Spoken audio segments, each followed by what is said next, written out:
บายดีสบายดีตอนเช้าเด้อตอนนี้เราอยู่ที่สนามบินสวรรณเขตเนาะมื้อนี้เราก็สิเตรียมตัวกลับเวียงจันทน์แล้วเนาะหากระแจ้งปี้แล้วเมื่อกี้นี่แล้วก็นั่งรอถ่าเนาะอีก30นาทีบอร์ดติ้งแล้วก็เตรียมขึ้นยนต์เที่ยวบินเฮามื้อนี้9 โมงครึ่งเนาะสวรรณเขตเวียงจันทน์ตอนนี้เขาก็เข้ามานั่งรอถ่ายอยู่ที่ห้านกาแฟก็มีหลายคนมาส่งเนาะมื้อนี้มีทั้งนาบาวนาสาวแล้วก็มีหมู่เนาะขึ้นมาเลยส่งเฮามื้อนี้แม่เฮาก็สิเมื่อเวียงนำกันการเดินทางของเฮาแม่น4 คนเนาะสบายดีโดยเมื่อเวียงคือกันบ่สบายดีนะสาวไปเห็นแต่เจ้าอันนั้นไปกับเมย์เยอะๆนี่แม่นนะสาวจันใสเพิ่นก็สิเมื่อเวียงจันทน์แม่นบ่เมื่อเวียงจันทน์เนาะโอเคเมื่อได้จบกับเมืองฝรั่งอีกท้ายๆเดือนโดยมื้อนี้เฮาก็สิขึ้นยนต์ลำเดียวกันเนาะลำเดียวโดยโอ้ยเวลามากินกาแฟขาแต่เช้าบ่ต้องเมื่อให้บ่บ่โอ้ยได้ลูกสาวใหญ่แล้วจิกันมาเอาโดยมื้อนี้เฮาก็ได้พอประนอมเนาะเพิ่นไปหาเฮาอยู่เฮือนเพิ่นมาส่งเฮาเด้อขอบใจหลายๆนั่งเอาตังมาพิกันได้ยังโดยย่นกำลังลงเนาะเวลาหน่อยนะสาวเอานางโดดนะเบานางโลดนะสาวติ้งเนาะดีขอบใจหลายๆเพิ่นกระแวมาส่งเฮามื้อนี้คือกันเนาะโดยหลายงานได้มื้อโดยนางไปเฮาไปสั่งแม่ไผสิเอากาแฟไปใส่นะ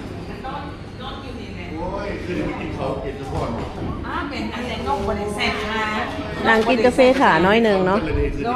เอาบอกกาแฟสั่งหรือบ่เอา2 คนที่สั่งแล้ว3 คนที่สั่งแล้วโอ้อยากสั่งยังสั่งเติมหมดโดยเดี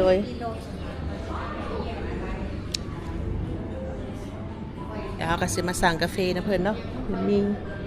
ร้านกาแฟนั่นนี่เนาะสามารถจ่ายด้วยเงินสดหรือว่าโอนก็ได้เนาะสะดวกสบาย Sky by Kitchen and Cafe อยากจะเข้าในนะเนาะต้องสั่งลากันขอบใจมุทุกคนที่มาส่งขอบใจนะบ่าวนะสาวขอบใจพ่อป้าน้องเด้อใจละเองไปพบกันใหม่โดยโอ้ย่าเอาบายโอเคตอนนี้ก็แกมกำลังสิขึ้นยนต์เนาะ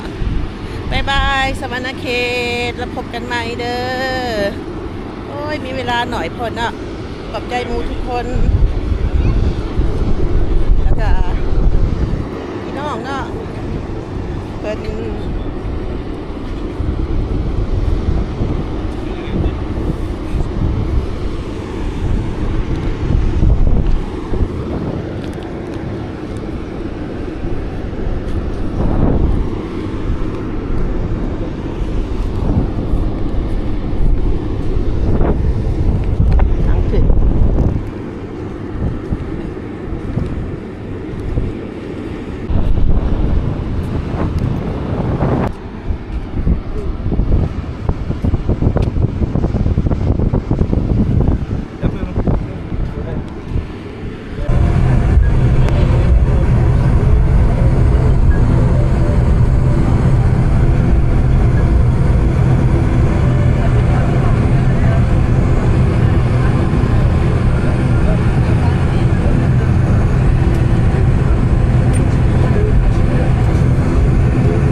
วียงจันทร์ทอดแล้ว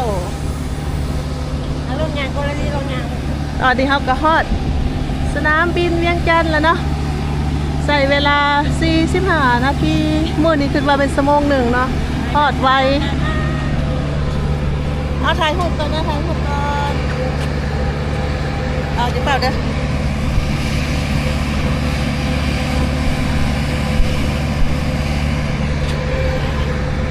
มาถึงไหนแน่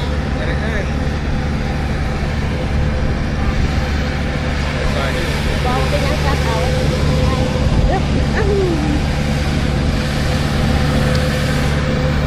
ไปดีสบายดีเนาะวันนี้เนาะอากาศมื้อนี้ก็บ่ร้อน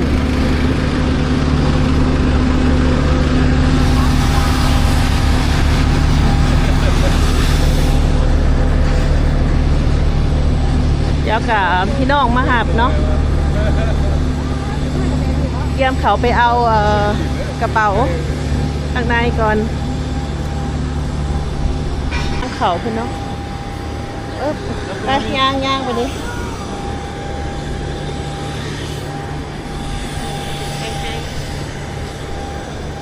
เขาลงตับหลังหมูเนาะเพราะว่าเขามีลูกน้อยเขาก็คอยย่างเอา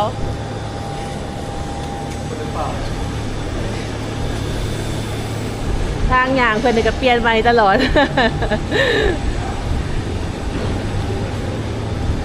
ย่างลงมาทางหลุมเนาะค่อยๆเด้อฮอดแล้วเนาะตอนนี้ก็เอาเครื่องออกมาแล้วเนาะเต็มเลย ของกินจากสวรรค์กินยังบ่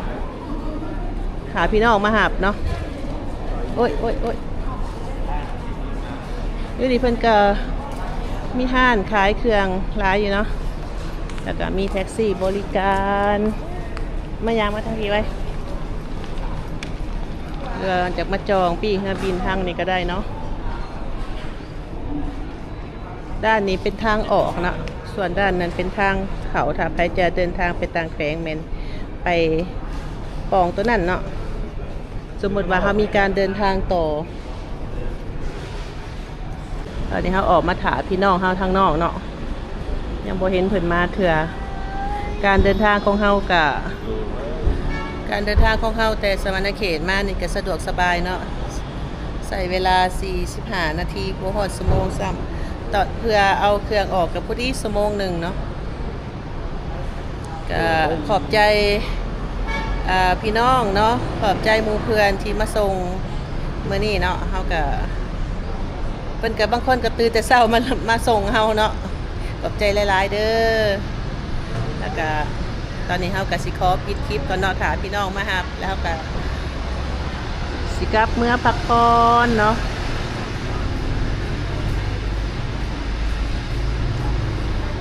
พบกันคลิปหน้าเด้อบ๊ายบายเด้อลูกบ๊ายบาย